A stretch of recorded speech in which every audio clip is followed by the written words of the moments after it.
Então, faltou a gente resolver essa questão, né? Então, a gente estava falando de cálculos estequiométricos, alguns casos especiais na última aula. Daí, a gente falou um pouco sobre reagente em excesso e reagente limitante.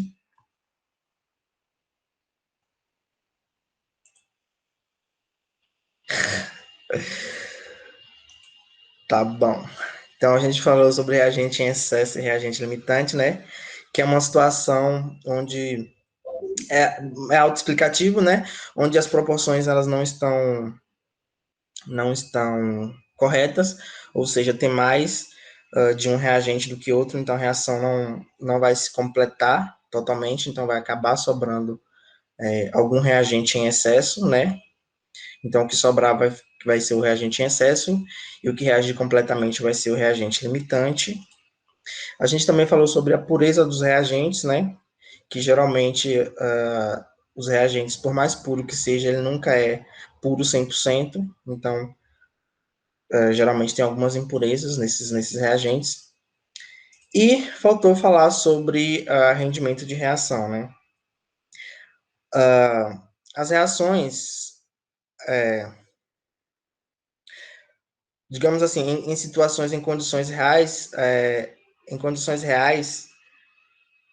as reações, elas dificilmente se completam, né, totalmente. Então, mesmo que a gente tenha as proporções exatas, né, de todos os reagentes envolvidos, geralmente a reação não se completa totalmente. Então, a gente tem como saber o quanto que reagiu a partir do cálculo do rendimento de uma reação. Então, o rendimento de uma reação é dado percentualmente. Então, a gente faz um cálculo e vê quantos por cento da reação foi completada. Né? Então, aqui a gente tem uma questão que a gente vai fazer um cálculo sobre o rendimento da reação e daí a gente vai discutindo. Beleza? Então, diz assim: o gás hidrogênio pode ser obtido em laboratório a partir da reação de alumínio com ácido sulfúrico, cuja reação química não está ajustada, né? Então, a reação química é essa aqui: alumínio metálico reagindo com ácido sulfúrico, formando sulfato de alumínio e hidrogênio. Aí ele diz que a reação não está ajustada, é porque ela não está o quê? Isso não ajustado, em outras palavras, significa o quê?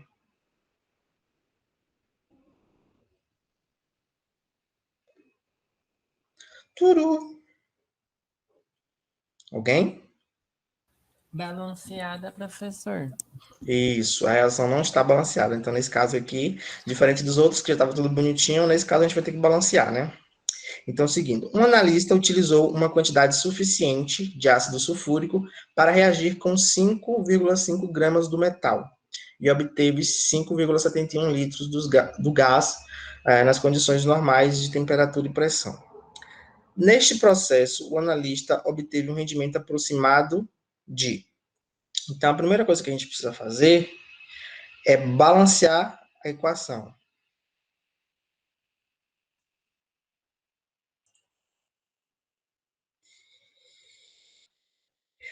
Então, deixa eu só escrever aqui. HL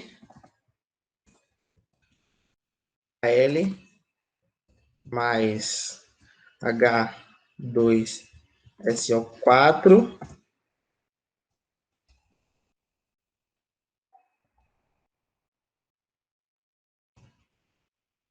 reage para formar Al2SO4 3 mais H2. Pronto, já vão vendo aí quem é que está.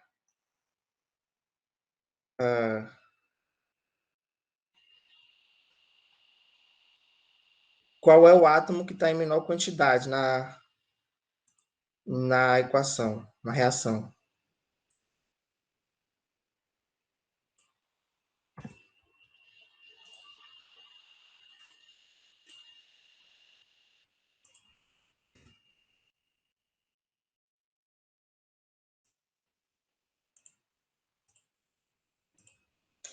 Já descobriram?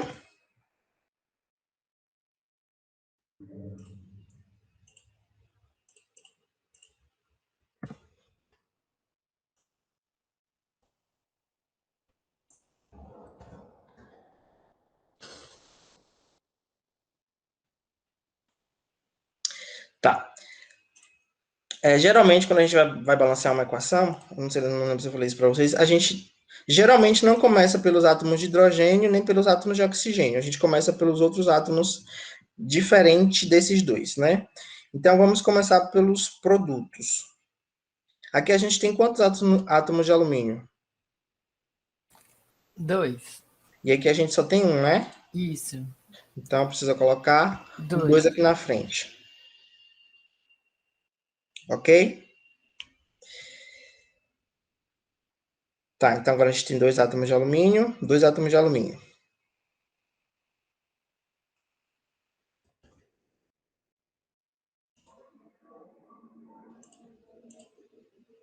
Tá, vamos ver quantos átomos de oxigênio tem aqui. Então, aqui vocês lembram que é 4 vezes 3, não é? Sim.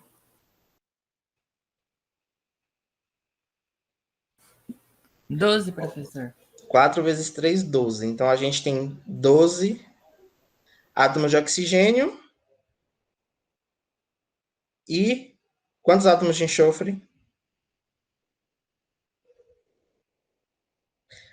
Quantos átomos de enxofre a gente tem? 3. 3 átomos de enxofre. Tá? Vamos colocar o 3 aqui para ver o que é que acontece. Então, eu balanceei o enxofre, né? Que agora tem 3 átomos de enxofre aqui também. Concordam?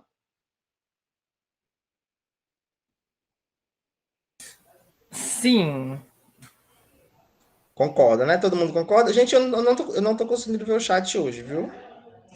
Porque meu celular tá ocupado ali com uma coisinha. E daí eu não tô conseguindo ver o chat. Aí qualquer coisa vocês me avisam. Tá. Então, 3 átomos de enxofre, 3 átomos de enxofre. Agora vamos pro oxigênio. Então, a gente já viu que tem 12, né? 12 átomos de oxigênio aqui na parte dos produtos. E aqui a gente tem 3 vezes 4, dá quanto?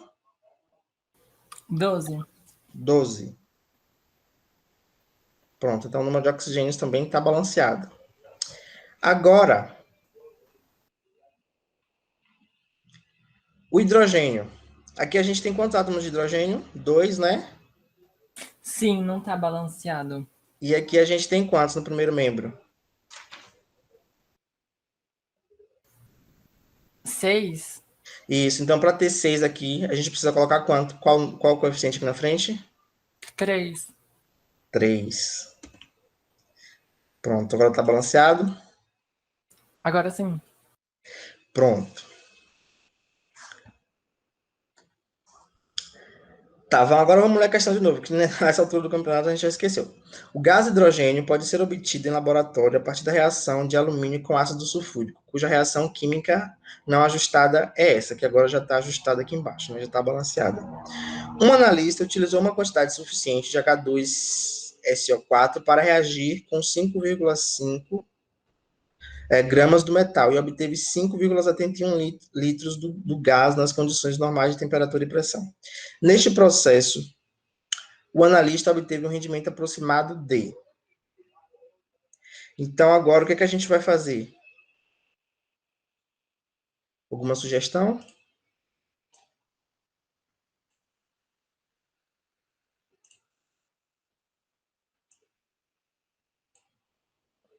Quem é que está envolvido aqui embaixo? É o alumínio, ácido sulfúrico, e ele quer saber quanto formou de hidrogênio. Então, observe que ele já fala que a quantidade de hidrogênio foi suficiente, a quantidade de ácido sulfúrico foi suficiente para reagir com todo o, o alumínio. Então, o que, é que a gente vai fazer agora? Vamos encontrar a massa molar do alumínio. Então, a massa molar do alumínio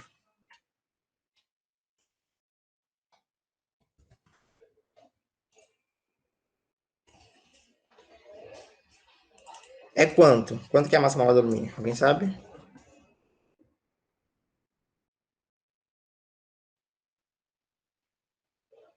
27, né? Não, antes de ir para massa, antes de ir para massa molar, vamos ver A Ó, é proporção. 26,98 e segue. Aí acho que pode deixar 27, né? Isso, aproximando para 27. Isso mesmo. Agora, antes disso, vamos voltar só uma coisinha aqui rapidinho. Então, a gente está vendo aqui que a proporção na equação química são 2 mols de alumínio para formar 3 mols de hidrogênio. Ok? Então, aqui a gente tem 2 mols de alumínio, não é isso? Só, a massa molar do alumínio é 27, então a gente teria que multiplicar por 2. Dá quanto? 54. Pronto, então, ser 54 gramas. 54 gramas de alumínio vai formar 3 mols de hidrogênio, correto? Quantos, Sim. quantos litros, quantos litros 3 mols de hidrogênio formam? Qual o volume de 3 mols de hidrogênio nas condições normais de temperatura e pressão? Não entendi. Eu falei para vocês na aula passada e na aula retrasada que nas condições normais de temperatura e pressão, um mol de qualquer gás tem um volume definido. Vocês lembram? Um mol de qualquer gás tem um volume definido nessas condições normais de temperatura e pressão. Qual que é esse volume?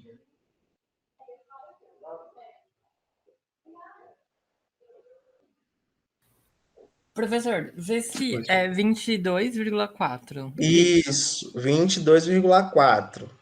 Tá, só que aqui a gente tem quantos mols? 3. Tem que multiplicar, né? Isso, então no total vai ser quanto? 67,2 Pronto, então 67,2 o quê? litros. Litros, beleza. Então, com a equação balanceada, a gente sabe que 54 gramas de alumínio formam 67,2 litros. Então, qual é o valor que ele me dá aqui da reação? Qual é a massa de alumínio consumida na reação?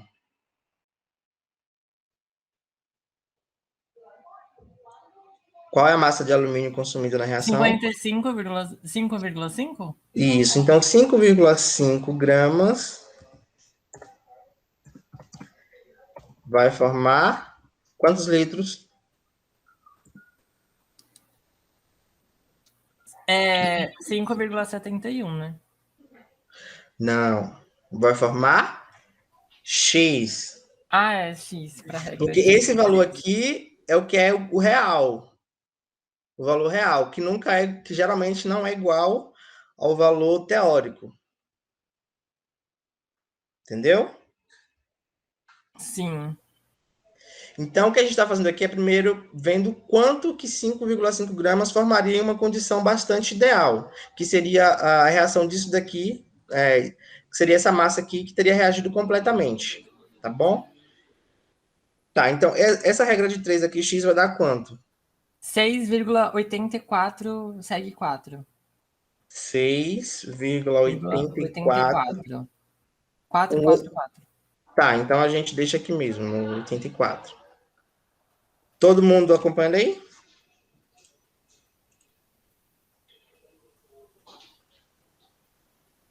Quem é que tá aqui hoje?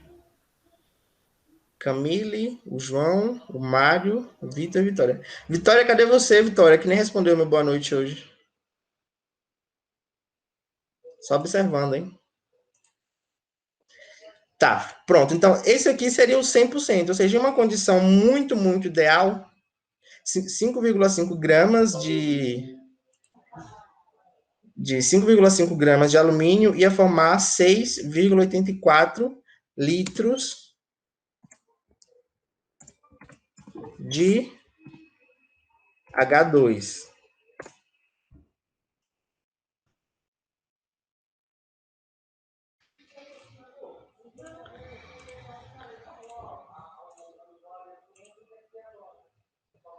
Ah, tá bom. Pronto. Então agora a gente vai ver esse 6,84 litros seria numa condição ideal. Então, esse seria o 100%, né? Então, a gente faz uma outra regra de 3 agora.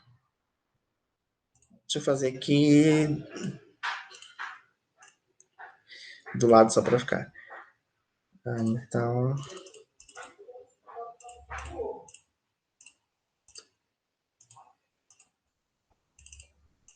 Então, se 6,84 litros corresponde a 100%, 5,71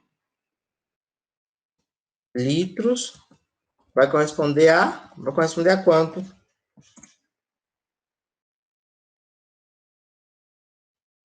Vai corresponder a quanto? 83, Calma, vamos por partes. É X, professor. Estou montando aqui a regra de 3, Eu já x, tinha né? feito aqui, sim. Pronto, então esse x aqui, fazendo essa multiplicação, 5 vezes 71 vezes 100, dividido por 6,84, isso aqui vai dar...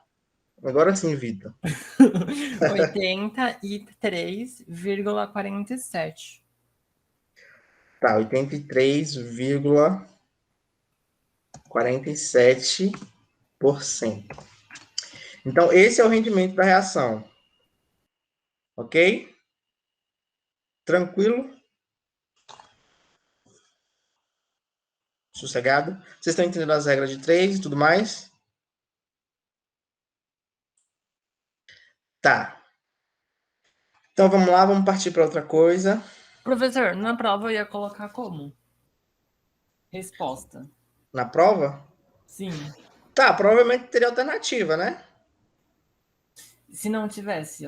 É que a minha área não tem mesa. Mas se fosse assim na prova, eu colocaria como? Então, aí você faz o cálculo e no final você coloca rendimento da reação, 83,47%. É o suficiente. Ah, tá. Então o final é esse último, né? Que nós fizemos agora. É esse valor aqui. Beleza. Tá bom? Obrigado. Sim. Depois, hoje eu coloco esses últimos slides. Tá, então vamos para ácidos e bases. Agora eu vou abrir a tela toda. Ácidos e bases. Tá. Então hoje a gente vai entrar um pouco nas funções inorgânicas, né? A parte de funções orgânicas é o Pedro que está dando. Eu acho que ele já está bem avançado já lá, né? Então aqui a gente vai começar a falar um pouco das funções inorgânicas. Então, basicamente, as funções inorgânicas são todas as funções que não são funções orgânicas. Então, ácidos e bases, né, são as primeiras funções que a gente vai estudar, e depois a gente vai estudar. Primeiro a gente vai estudar ácidos e bases, né, que são as funções inorgânicas, ácidos e bases ou hidróxidos. Depois vamos ver os sais e os óxidos. Hoje a gente vai falar especificamente sobre ácidos e bases, somente. E aí nas próximas aulas a gente fala sobre as demais funções. Tá, antes de entrar propriamente em ácidos e bases, vamos só relembrar umas coisinhas aqui sobre compostos iônicos e compostos moleculares. Vocês já viram ligações químicas, não já? Eu acho que com o Pedro. Tá. Quais são os 3 tipos de ligações que existem? Metálica, iônica e... esqueci a outra. Alguém?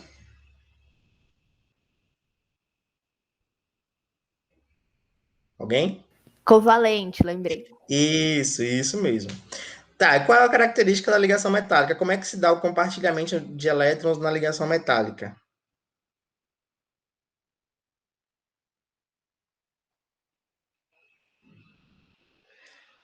Com certeza, vocês ouviram alguma coisa sobre mar de elétrons ou nuvens. Mar de elétrons é melhor. Vocês ouviram com certeza alguma coisa disso, não ouviu? Não ouviram? Eu não lembro, não. Eu acho que foi isso, professor. Então, na ligação metálica, o elétron ele fica perto de alguém, ele pertence a algum átomo ou não?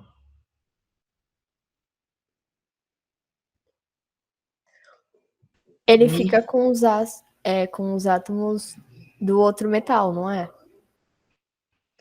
Na verdade, Ele fica fora, o que fica próximo. Ai, não, calma. Não, o átomo. Eu embaralhei com elétrons. Não, é isso aí. é isso aí o quê?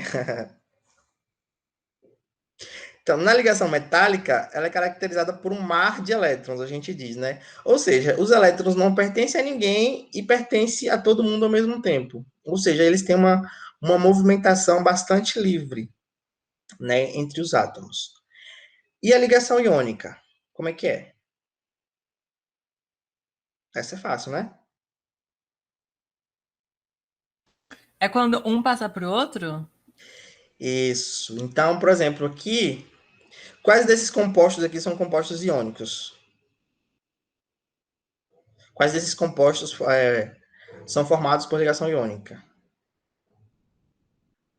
Tantan. Cloreto de sódio, NaOH. Então tá, vamos lá. Na ligação iônica, basicamente um átomo doa completamente o seu elétron para um outro átomo, né? Então, por isso, o átomo que doa elétron, ele fica com carga positiva e o átomo que recebe, ele fica com carga negativa. Então, a gente tem os íons, né? Um íon positivo e um íon negativo. Um cátion e um ânion. Aqui também, no hidróxido de sódio, ocorre a mesma coisa. Já aqui, isso daqui é sacarose, esse composto tem ligação covalente, ou seja, os elétrons, eles... ligação covalente. Então, os elétrons, eles estão compartilhados entre os átomos, né? Não pertence... digamos que eles estão compartilhados, né? Eles estão compartilhados, mas estão presos na ligação. Na ligação metálica, os elétrons eles não estão presos na ligação, né? Eles estão livres. Já nos compostos moleculares, os elétrons são compartilhados e eles estão, digamos assim, presos na ligação. Tá? Então, aqui a gente tem um composto molecular, que é a sacarose, e aqui também a gente tem um composto. Que composto é esse? É molecular, iônico, é covalente ou iônico?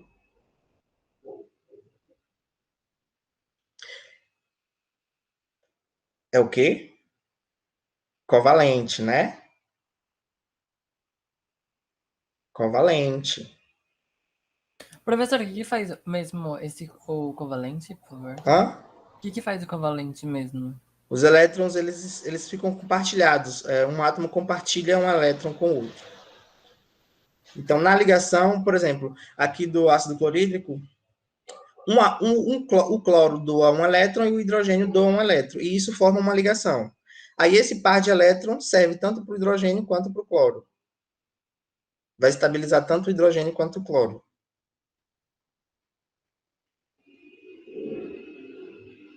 Tá? Tá bom, obrigado. Tá, mas por que eu estou falando disso?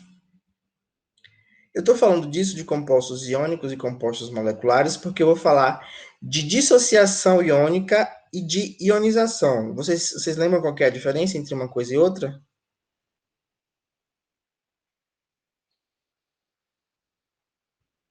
Tô lembrado, não. Tá, vamos lá. Então, os compostos iônicos, eles sofrem dissociação iônica. Então, vamos lá, vamos ver o que é isso. O que é dissociar uma coisa? É separar. Isso. Então, quando o cloreto de sódio ele é misturado à água, ocorre uma dissociação iônica, ou seja, os íons que antes estavam ligados ocorre uma separação, né? Então, o íon que já era formado no composto iônico, o íon já existia, mas quando esse composto é adicionado em água, no caso do cloreto de sódio, esses íons acabam se separando por causa das moléculas de água, né? As moléculas de água só vata cada íon e eles acabam se separando. Então, isso é uma dissociação iônica. Já existem compostos moleculares, como o ácido clorídrico, que ocorrem a ionização. O que é a ionização?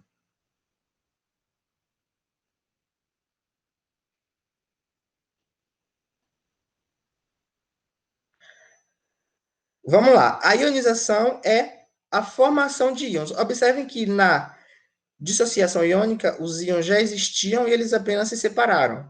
Já na ionização, inicialmente não tinha íons formados, mas quando dissolvidos em água, ocorre a formação desses íons, ocorre a ionização. E isso ocorre em compostos moleculares que são muito polares. Vocês lembram o que é polaridade? Sim. Então, professor, esse processo dos íons em si é especificamente com água. Em 99. Não é só em água, não. Mas geralmente a gente estuda em água. Mas, por exemplo, se você misturar. Se você misturar, por exemplo, em solventes polares, como o etanol, também vai ocorrer. Tá? Não Porque é eu só acho em água, mas que se eu for Hã? nessa lógica aqui, só o Ah, ácido que é composto, né? só o quê? Só o ácido que não se dissolve na água. Ou eu viajei. Só o ácido que não se dissolve? É. Por quê? Porque ácido, ele não vai se misturar, né? Ou ele vai com os íons, com o átomo d'água. Vai, justamente aqui embaixo. Olha aqui essa equação aqui embaixo. Isso aqui é ácido clorídrico. Então, quando ele está em meio, ou quando ele é misturado à água, ocorre a separação dos íons. E quem é o íon? É o H+, então o hidrogênio ele forma o H+, ele fica positivo, e o cloro fica negativo. Então o cloro fica negativo, e o H+, ele vem para quê? Justamente para a molécula de água, porque o H+, ele não existe sozinho, ele só existe na presença de água. Então ele se junta à molécula de água e forma o íon hidrônio, que é esse aqui, o H3O+.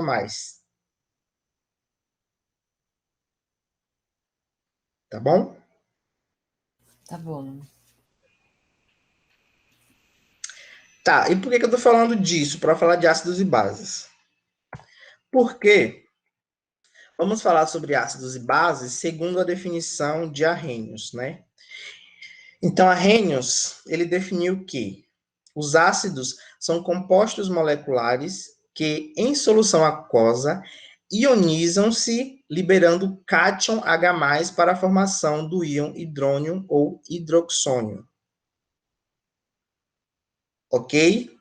Então, os ácidos são compostos que se ionizam, ou seja, inicialmente eles não eram íons, mas quando misturados à água, eles se ionizam, formam íons. E um desses íons é o H+, né?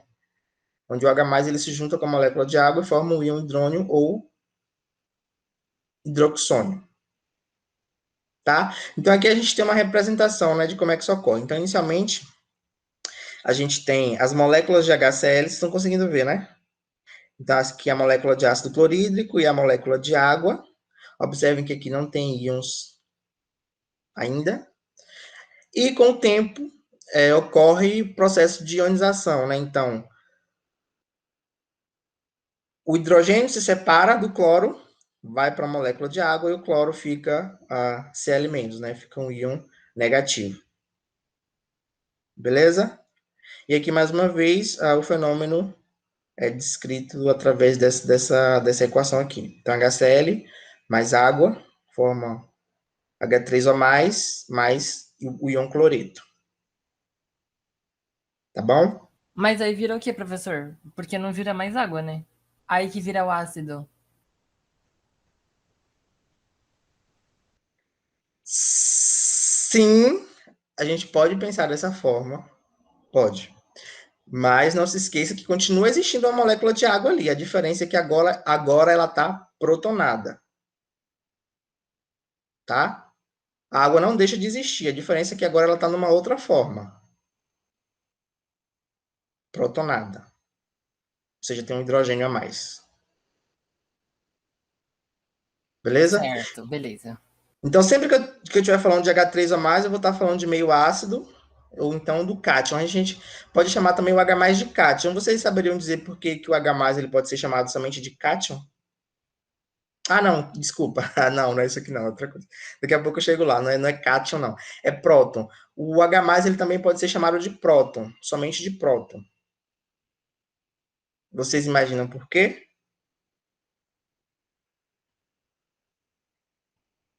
Porque aqui eu falei que a água está protonada. Ou seja, tem um próton aqui a mais. E esse próton é o H+. Por que o H+ ele pode ser chamado de próton? Vamos lá. Qual é o número atômico do hidrogênio?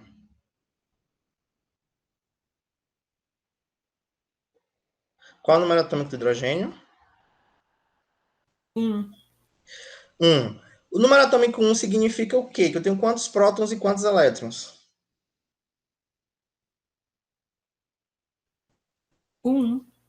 1. Eu tenho um próton e um elétron. No caso específico do hidrogênio, eu não tenho nêutron nenhum. Então, eu só tenho um próton e um elétron. Tá. Se aqui está H+, significa que ele perdeu o elétron. Se ele perdeu o elétron, só restou um próton. Então, basicamente, o H+ é somente um próton.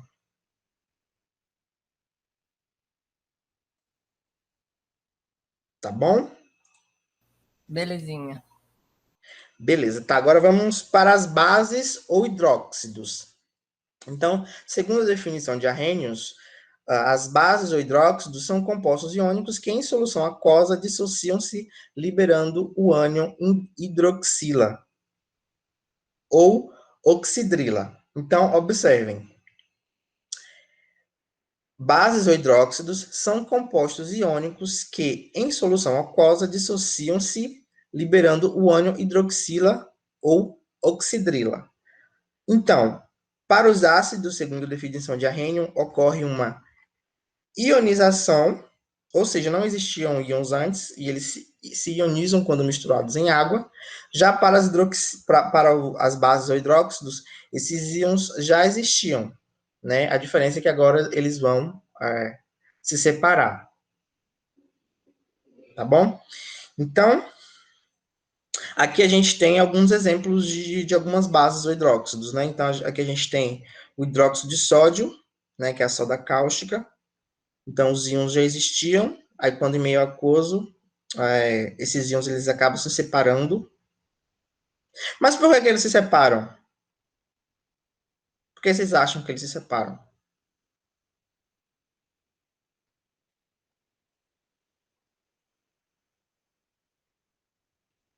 Por quê?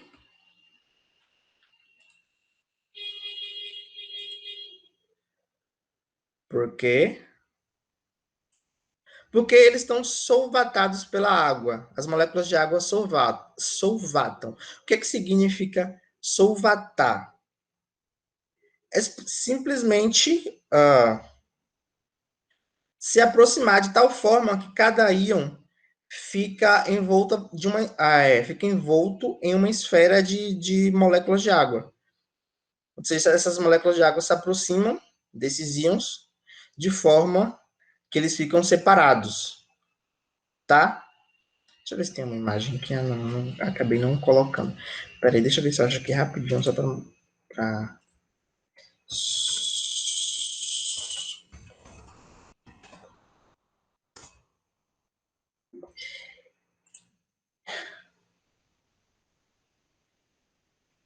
Tá, é isso aqui que acontece. Vocês estão conseguindo ver direitinho? Sim, tá boa a imagem. Tá boa, né? Então, imagine que isso aqui é um daqueles íons lá. Então, como eles são moléculas, né, carregadas, então as moléculas de água, elas se aproximam de tal forma que acabam formando uma esfera de hidratação e daí esses íons eles ficam um pouco separados uns dos outros, tá? Então, essas coisinhas aqui, roxo, sei lá, lilás e branca é água e daqui é o cátion, tá bom? Aqui mais, um pouquinho melhor. Ah, exatamente, aqui não, aqui é do sódio. Mas é isso aqui. Então, tem um cátion lá, então as moléculas de água se aproximam e por isso que acaba separando os íons, tá? Pronto. Então, aqui temos hidróxido de cálcio, que é utilizado, que pinta paralelepípedo e casas também, faz pintura de casas. O hidróxido de alumínio, que a gente viu que utiliza lá no tratamento de águas. E o hidróxido de chumbo. Tá bom?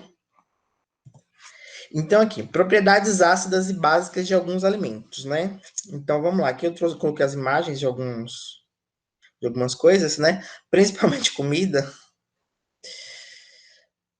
Óbvio que tinha que ser comida, né? Porque é propriedades básicas de alguns alimentos. Mas vamos lá, temos aqui que não são alimentos. Mas enfim, vamos lá. Então, limão, vocês já sabem qual que é a propriedade dele? É de ser ácido ou de ser básica?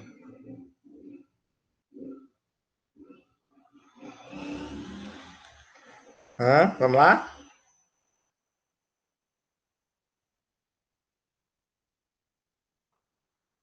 Cadê a Vitória?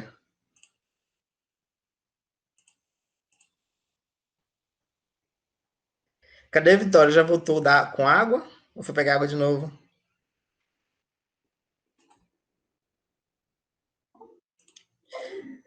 Tá, então vamos lá. O limão, ele é ácido ou é básico? É ácido. É ácido, né? A gente sabe. O vinagre, Ácido também. a Coca-Cola, É ácido a Coca-Cola? É ácido, né? é Ela ácida. desentope, né? Hã? Ela desentope. Tá bom. É ácida. Daí a gente tem o suco de laranja, que também é. Esse aqui é um caqui. O que, é que vocês acham que o caqui é ácido ou básico?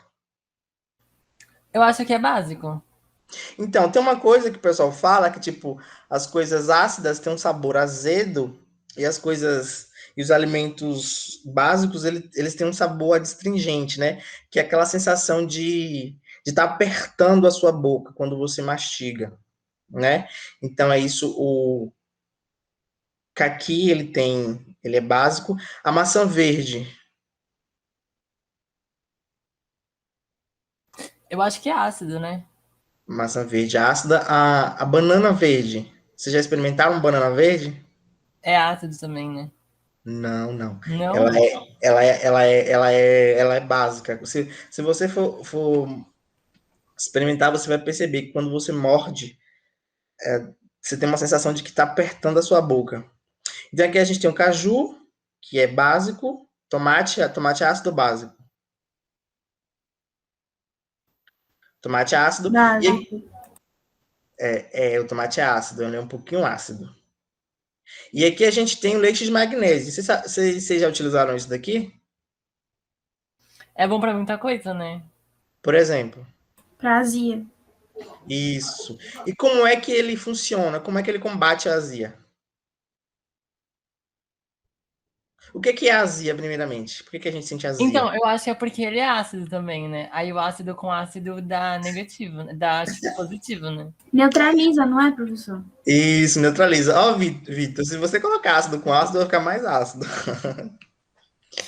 Porque assim, eu ouvi uma vez que se a gente acordar assim, tomar um limão puro, é ácido, né? Aí Ah, vai ficar de boas, assim, porque fica neutro, né? Porque ácido com ácido dá neutro, né? não, nada Dá disso. ruim se tomar limão puro, assim, puro. Então, não é que dá ruim. Essa história do limão é uma história longa. Mas a primeira coisa que eu te falo que é completamente falsa é que essa história de limão alcalinizar o sangue. Não alcaliniza nada. Mas ele pode ter uma função importante no estômago. Ele pode acabar formando um sistema tampão lá e aí vai evitar que que o ácido do seu estômago fica muito elevado. Pode acontecer isso.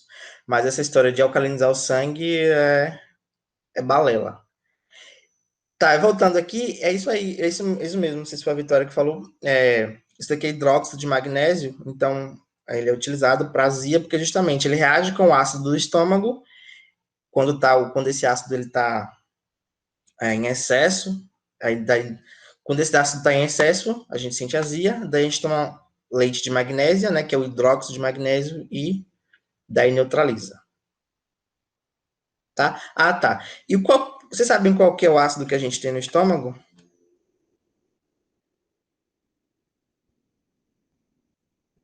Não. Se eu disser que é ácido clorídrico, vocês vão acreditar? Como eu não sei, pode ser que sim. É justamente é o ácido clorídrico. Por incrível que pareça, é o ácido clorídrico que está lá no nosso estômago, para fazer a digestão das coisas, das guloseimas que a gente come. Beleza? Então é ele mesmo que está lá no nosso estômago. Tá, mas ninguém, pelo amor de Deus, vai tomar ácido clorídrico, não, viu? Magnésio, ele é. É o quê? Composto? Básico? O hidróxido de magnésio é uma base. Ele é básico, Beleza. alcalino. Tá? Pronto. Então aqui a gente tem a escala de pH. Então, a sigla pH significa potencial hidrogeniônico e indica o teor de íons hidrônio, que é o íon H3 ou mais, livres por unidade de volume da solução. Quanto mais hidrônios houver no meio, mais ácida será a solução. Por consequência, podemos dizer que quanto maior os íons hidroxila, maior a quantidade de íons hidroxilas que houver no meio, mais básica ou alcalina será a solução. Então, pH nada mais é do que o potencial hidrogeniônico ou simplesmente a quantidade de hidrogênios a concentração de íons hidrônio presente em uma determinada solução. Então, aqui a gente tem o exemplo de alguns alimentos. Assim, então a escala de pH vai de 0 a 14, onde de 0 a 7 ou a 6, não, de 0 a 6 é ácido, de 8 a 14 é básico e em 7 a gente tem um meio neutro. Então aqui a gente tem o ácido clorídrico com pH em torno de 0,1, ácido sulfúrico, que é o ácido de bateria, 0,8, o limão, pH em torno de 2, o vinagre, 2,4, aí daí a gente tem o tomate, 4,5, água da chuva, 5,5, o leite,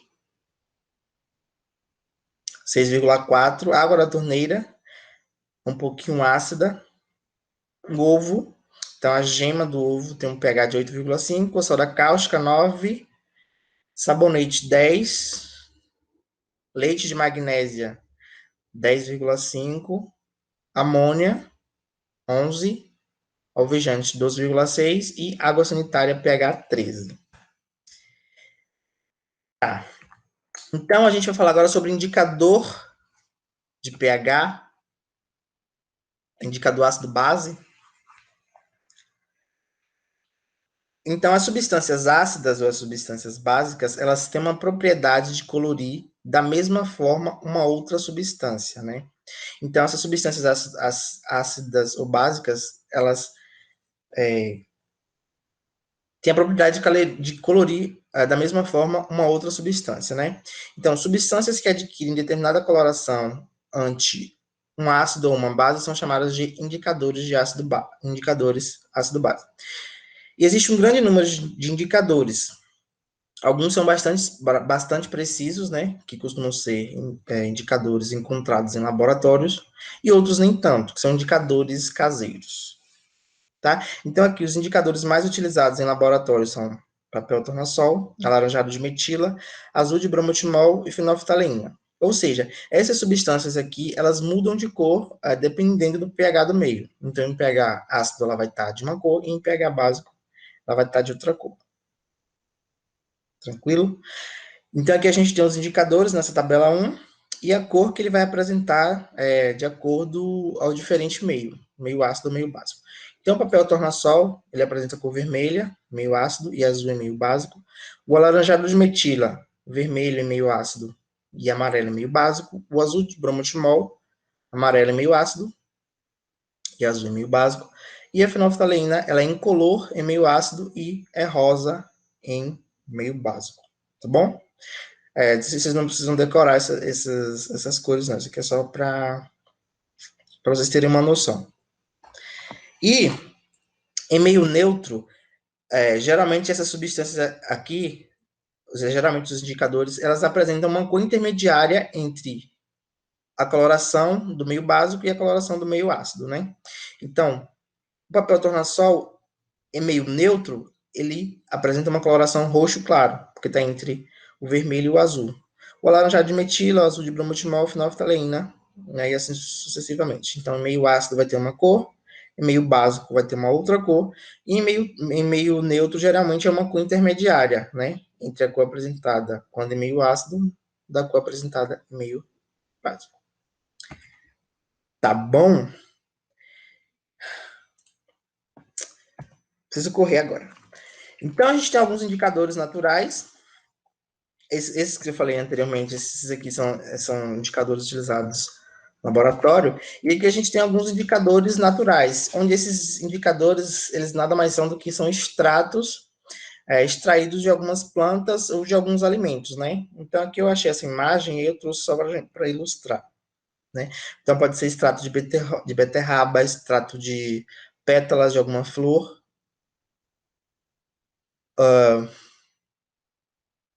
repolho roxo, e isso daqui que nem não sei o que é, não lembro não.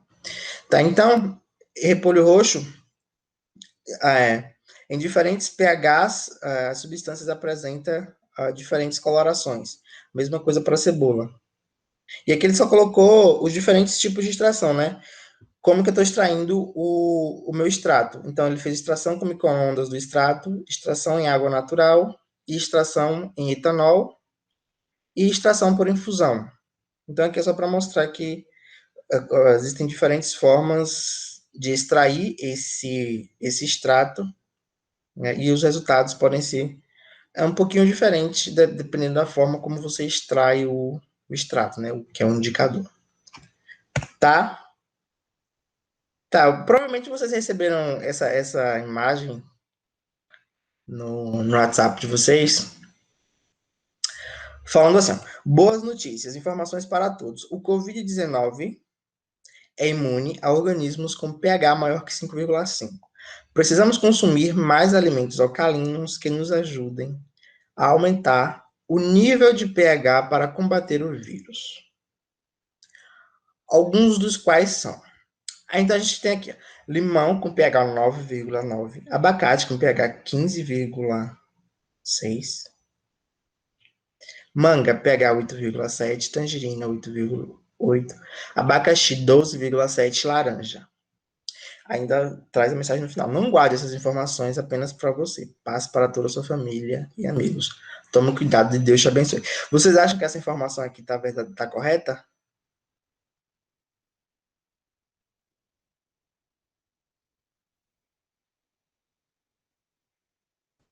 Em relação ao pH? Isso.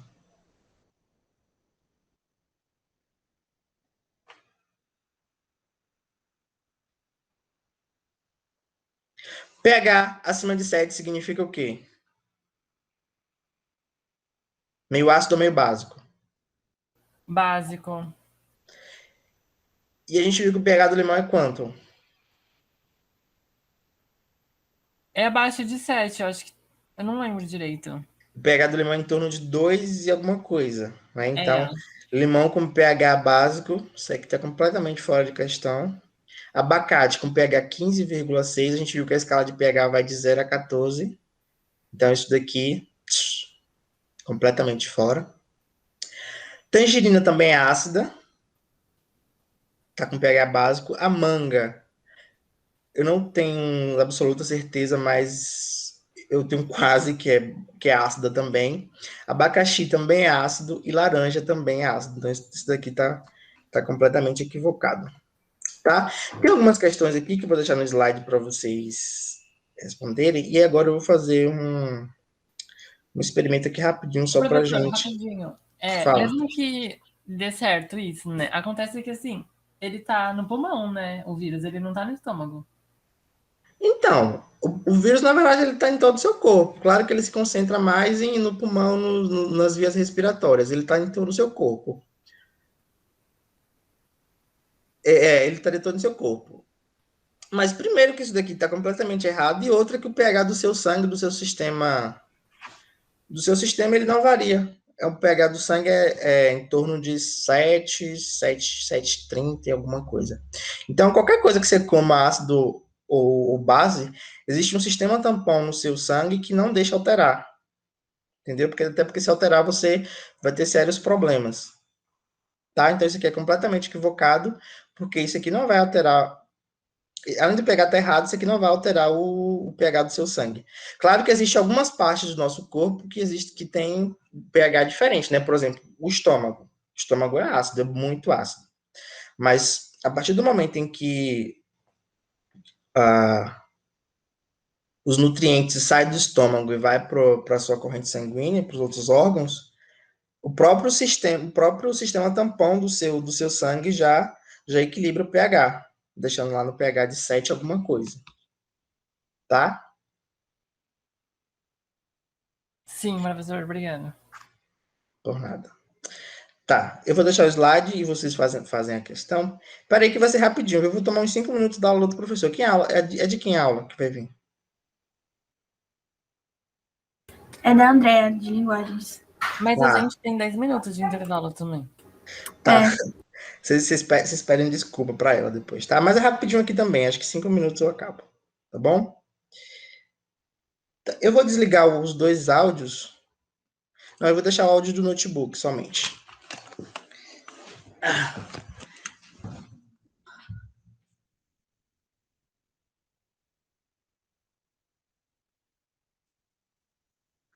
Pronto, vocês estão vendo aí?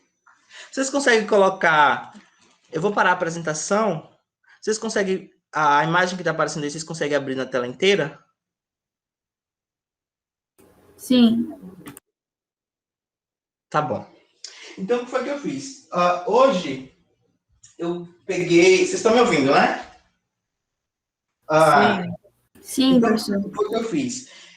Eu fiz a extração de um indicador de ácido, um indicador ácido base natural. Eu extraí esse indicador do feijão preto. Vocês estão vendo aí, né? Então aqui a gente tem um feijão preto, eu deixei ele de molho. E aí fica água nessa cor. Então, o extrato do feijão preto ele tem substâncias que funcionam como um indicador ácido base natural. Tá, vamos lá. Então, eu vou colocar aqui em 2 copos. Em 2 copos. Tá. Bom, vocês estão vendo aí, né? Então, eu vou colocar aqui um pouco do extrato.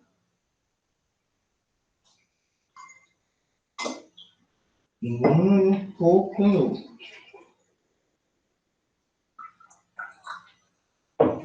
Mesma cor, né? Vocês lembram da tabela que eu mostrei para vocês? Qual que é o pH do limão? É 2 ácido e básico. pouquinho. É Hã? ácido. 2 e Ácido. pouquinho. 2 e um pouquinho, né? Então aqui eu tenho uma banda de limão que eu já cortei. Observe. Então agora eu vou espremer a banda de limão dentro do extrato. Observe. Estão conseguindo ver alguma coisa? Tá mudando a cor. Tá mudando? Deixa eu ver se eu consigo mais. Tá mudando? Tá. Deixa eu só dar uma agitada agora.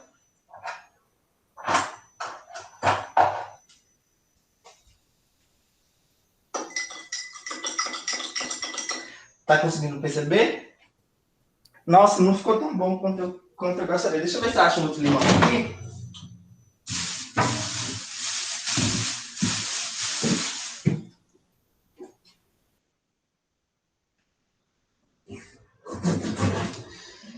Tá, vamos colocar mais limão para ver o que acontece.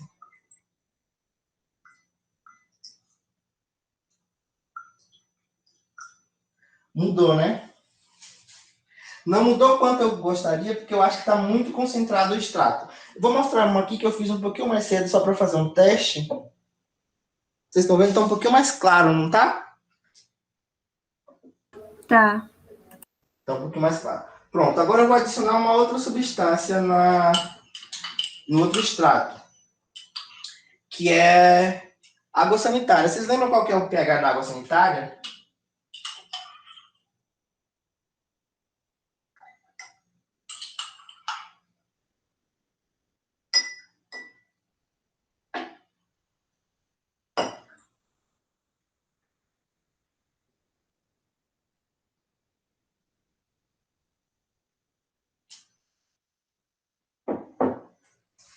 Vocês conseguiram observar alguma coisa? Não. Eu acho que eu demorei tempo demais. Mas eu fiz mais cedo com o mesmo extrato. Olha o que ficou. Nossa. Putz, não ficou tão bom quanto eu gostaria. Mas é isso. Então, isso aqui foi o que eu fiz mais cedo. Eu fiz exatamente na hora que eu preparei o extrato. Então ficou bem legal mesmo de fazer. Mas aqui para vocês conseguirem observar que o mesmo extrato em diferentes pHs, a mesma substância em diferentes pHs, ela acaba mudando de cor. Tá bom? Então, por hoje era isso. E aí na próxima semana a gente retoma, tá bom? Então, tchau, tchau e até mais. Aí eu vou deixar os slides, tem um exercício para vocês fazerem e vocês façam, tá bom? Tá bom, professor. Obrigadão. Eu esperava que fosse mais legal, igual na hora que eu testei, mas enfim. Mas foi legal, eu gostei, sim. Eu também gostei, professor. Tá bom, gente. Então, tchau, tchau. Obrigado, viu? Até semana que vem.